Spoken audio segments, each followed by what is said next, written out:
Book insight possibilities and അഡ്വേഴ്സിറ്റീസിൻ്റെ പുതിയൊരു എപ്പിസോഡിലേക്ക് എല്ലാവർക്കും സ്വാഗതം.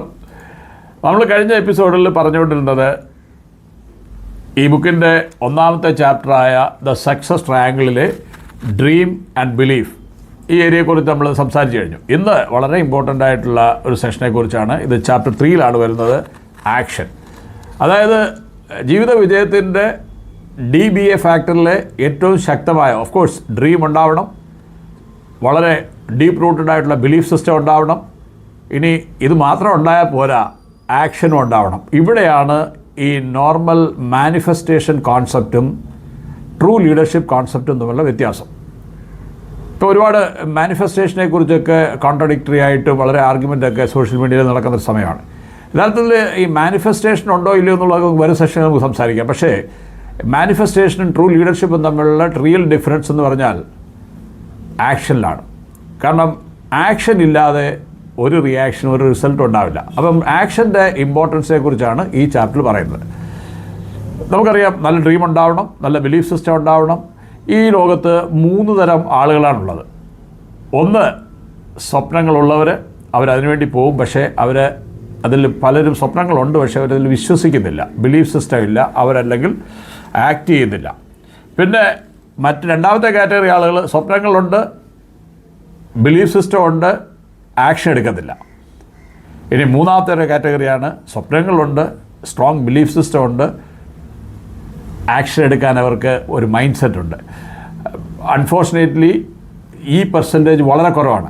അതായത് ഈ ലോകത്ത് സക്സസ്ഫുള്ളായ ആളുകൾ, ഞാൻ ഇന്നലെ പറഞ്ഞു, വെറും 97% ആളുകൾ മാത്രമേ സക്സസ്ഫുള്ളായിട്ടുള്ളൂ. 97% ആളുകളും അറ്റംപ്റ്റേഴ്സോ ഫെയിലേഴ്സോ ആണ്. എന്നാൽ 3% ആളുകൾ സക്സസ്ഫുള്ളാണ്. അപ്പോൾ ഈ സക്സസ്ഫുള്ളായ ആളുകൾ വളരെ റെയറാണ്. അതുകൊണ്ട് തന്നെ പല പാഠങ്ങളും നമുക്ക് അവരിൽ നിന്ന് പഠിക്കാൻ പറ്റുന്നില്ല, അവർ സ്പ്ലെൻഡിഡ്ലി അവൈലബിൾ അല്ല. അപ്പോൾ നമ്മൾ ഇന്ന് സംസാരിക്കാൻ പോകുന്നത് ഈ ആക്ഷൻ്റെ പ്രാധാന്യത്തെക്കുറിച്ചാണ്. ആക്ഷൻ, അതായത് ഈ ജീവിത വിജയത്തിൻ്റെ ഏറ്റവും സ്ട്രോങ്ങസ്റ്റായ പില്ലറാണ് ആക്ഷൻ എന്ന് പറയുന്നത്. നമുക്കറിയാം, മുട്ട ഉടയ്ക്കാതെ ഓംലെറ്റ് ഉണ്ടാക്കാവുന്ന ടെക്നിക്ക് ഒന്നും തന്നെ ഇല്ല. അപ്പോൾ ഈ ലോകത്ത് ഏതൊരു പ്രവർത്തനത്തിനും തുല്യവും വിപരീതമായ ഒരു പ്രതിപ്രവർത്തനം ഉണ്ടെന്നാണ് പറയുന്നത്. അപ്പോൾ നമുക്ക് റിസൾട്ടുകൾ തീർച്ചയായിട്ടും ഉണ്ടാകും. ഞാൻ കഴിഞ്ഞ സെഷനിൽ പറഞ്ഞു എന്നാണ് ഓർക്കുന്നത്. ഇന്ന് നമ്മൾ അനുഭവിക്കുന്ന കംഫർട്ടുകളായാലും, ഇന്ന് നമ്മൾ അനുഭവിക്കുന്ന മോഡേൺ ബെനിഫിറ്റ്സുകളായാലും, എന്തൊക്കെയായാലും ഇന്നത്തെ നമ്മുടെ നല്ലതും ചീത്തയുമായ അനുഭവങ്ങളെല്ലാം തന്നെ കഴിഞ്ഞ കാലങ്ങളിൽ നമ്മൾ നടത്തിയ തിരഞ്ഞെടുപ്പുകളുടെയോ അല്ലെങ്കിൽ നമ്മൾ എടുത്ത തീരുമാനങ്ങളുടെയോ നമ്മളുടെ അനുവാദങ്ങളുടെയോ പരിണിത ഫലമാണെന്ന് കാണാം. അപ്പം നമുക്ക് നാളെ നന്നാക്കണമെന്നുണ്ടെങ്കിൽ ഇന്ന് നമ്മൾ ആക്ഷൻ ഓറിയൻറ്റഡായി മാറേണ്ടിയിരിക്കുന്നു. ഇന്ന് നമ്മൾ ആക്ഷനിലേക്ക് വരേണ്ടിയിരിക്കുന്നു. അപ്പോൾ ഇന്നത്തെ നമ്മുടെ പ്രവർത്തനങ്ങളാണ് നാളത്തെ നമ്മുടെ റിസൾട്ടായിട്ട് മാറാൻ പോകുന്നത്. അപ്പോൾ അതുകൊണ്ട് തന്നെ ആക്ഷൻ ഈസ് വെരി ഇമ്പോർട്ടൻറ്റ്. നേരത്തെ പറഞ്ഞ പോലെ മുട്ട ഉടയ്ക്കാതെ ഓംലെറ്റ് ഉണ്ടാക്കുന്ന ടെക്നിക്കുകൾ ഇതുവരെ അവൈലബിൾ അല്ല. ഇവിടെ പ്രത്യേകം ശ്രദ്ധിക്കണം, ആളുകൾ എന്തുകൊണ്ടാണ് ആക്ഷൻ എടുക്കാത്തത്? ആക്ഷൻ എടുക്കാത്തത് വെരി സിമ്പിൾ.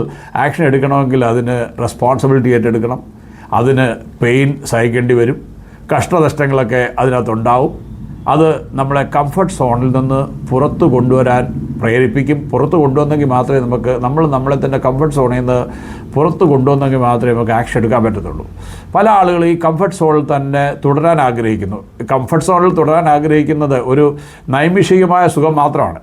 കാരണം നമ്മുടെ ശ്രദ്ധിച്ചിട്ടുണ്ടാവും, ഈ മിഡിൽ ക്ലാസ്സിലും അപ്പർ മിഡിൽ ക്ലാസ്സിലുമുള്ള കുട്ടികൾ വളരെ കുറച്ച് പെർസെൻറ്റേജ് ആളുകൾ മാത്രമേ സക്സസ്ഫുള്ളായി കാണുന്നുള്ളൂ. അതിനുള്ള പ്രധാന കാരണം അവർ ഈ കംഫർട്ട് സോണിലിരുന്ന് അവർക്ക് പുതിയ കാര്യങ്ങളെ സെർച്ച് ചെയ്യാനുള്ള, അല്ലെങ്കിൽ പുതിയ കാര്യങ്ങളെ സെർച്ച് ചെയ്യേണ്ട ഒരു ആവശ്യം വരുന്നില്ല.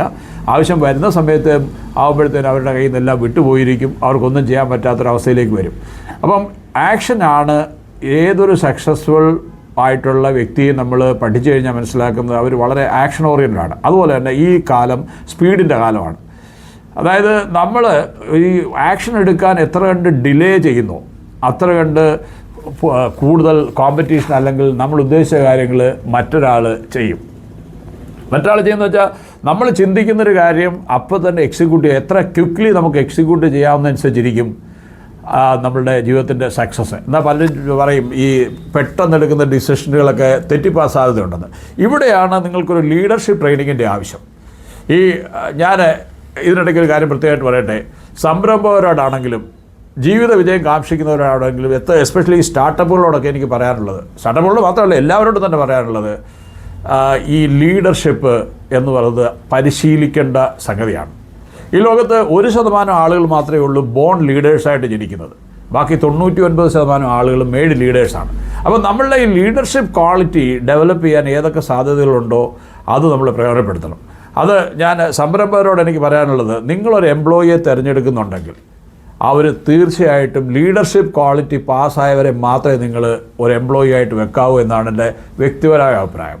അതുപോലെ തന്നെ നിങ്ങളൊരു സംരംഭം ആരംഭിക്കുന്നുണ്ടെങ്കിൽ ആദ്യം നിങ്ങൾ ഒരു ലീഡർഷിപ്പ് പ്രോഗ്രാം അറ്റൻഡ് ചെയ്യണം. അതൊരു റെഗുലർ പ്രോഗ്രാം ആക്കണം. അത് നിങ്ങളുടെ ജീവിതത്തിൽ അടിക്കടി ഈ ലീഡർഷിപ്പ് ട്രെയിനിങ്ങുകൾ അറ്റൻഡ് ചെയ്യുന്നത് ഒരു ഭാഗമാക്കണം. കാരണം എന്തുകൊണ്ടാണെന്ന് ചോദിച്ചാൽ ഈ ലീഡർഷിപ്പ് ട്രെയിനിങ്ങുകൾ അറ്റൻഡ് ചെയ്യുന്നത് വഴി നിങ്ങൾക്ക് ക്വിക്കായിട്ട് ആക്ട് ചെയ്യാനുള്ളൊരു മൈൻഡ് സെറ്റിലേക്ക് നിങ്ങളെ കൊണ്ടുവരാൻ പറ്റും. നമ്മുടെ ഈ മൈൻഡ് സെറ്റിനെ നമ്മൾ പലപ്പോഴും സ്ലോ ഡിസിഷൻ മേക്കേഴ്സും സ്ലോ ആക്ഷൻ ടേക്കേഴ്സും ആണെങ്കിൽ ഇത്തരം വർക്ക്ഷോപ്പുകളൊക്കെ നമ്മളുടെ മൈൻഡിനെ റീഎഞ്ചിനീയറിങ് ചെയ്യാനും നമ്മുടെ മൈൻഡിനെ ക്വിക്ക് ഡിസിഷൻ മേക്കിങ്ങിലേക്കും ക്വിക്ക് ആക്ഷനിലേക്കും കൊണ്ടുവരാൻ ഇത്തരം വർക്ക്ഷോപ്പുകളും ഇത്തരം സെമിനാറുകളൊക്കെ സഹായിക്കും. പല ബുദ്ധിയില്ലാത്ത ആളുകളും പറയുന്നത് കേട്ടിട്ടുണ്ടോ, ട്രെയിനിങ്ങിനൊക്കെ പൈസ മുടക്കുന്നത് മോശമാണെന്ന്. അതായത് അതിനൊരു സിമ്പിൾ ഉദാഹരണം പറയാം. നമ്മളെല്ലാവരും വീട്ടിൽ മുട്ട പൊരിക്കും, ഒരു ഷെഫ് മുട്ട പൊരിക്കും. എന്താ വ്യത്യാസം? ഷെഫ് കൊണ്ടുവന്നു കഴിഞ്ഞാൽ അതിന് 5 സ്റ്റാർ ഹോട്ടലിൽ ഷെഫ് കൊണ്ടുവരുന്ന മുട്ടയ്ക്ക് 400 രൂപ വരെ അവർ ചാർജ് ചെയ്യുന്നുണ്ട് ഒരു മുട്ട ഓംലെറ്റിന്. എൻ്റെ അനുഭവം പറയുകയാണ്. എന്നാൽ ഞാനൊരു മുട്ട ഉണ്ടാക്കി കഴിഞ്ഞാൽ നിങ്ങൾ പോലും കഴിക്കില്ല. കാര്യം എന്താ? അതിൻ്റെ ഗുണമെല്ലാം ഒന്ന് തന്നെ, ഇൻഗ്രീഡിയൻ്റ് ഒന്ന് തന്നെ. എന്താണ്? ഞാനതിൽ ട്രെയിൻഡ് അല്ല എങ്ങനെ ചെയ്യണമെന്ന്. എനിക്ക് ആ പ്രസൻറ്റേഷൻ സ്കിൽ അറിയില്ല. അത് ഈ ലോകത്തിൻ്റെ ഗതിവിധികളെ മാറ്റിമറിക്കുന്നത്. ഇപ്പം നിങ്ങൾ നോക്കിക്കോളൂ, ഈ ഫാഷൻ ഇൻഡസ്ട്രിയിൽ എടുത്ത് നോക്കിക്കോളൂ, എവിടെ എടുത്ത് നോക്കിയാലും ശരി, ട്രെയിൻഡായ ആളുകൾ ചെയ്യുന്നതും അൺട്രെയിൻഡ് ആയിട്ടുള്ള ആളുകൾ ചെയ്യുന്നതും തമ്മിൽ ഒരുപാട് വ്യത്യാസമുണ്ട്.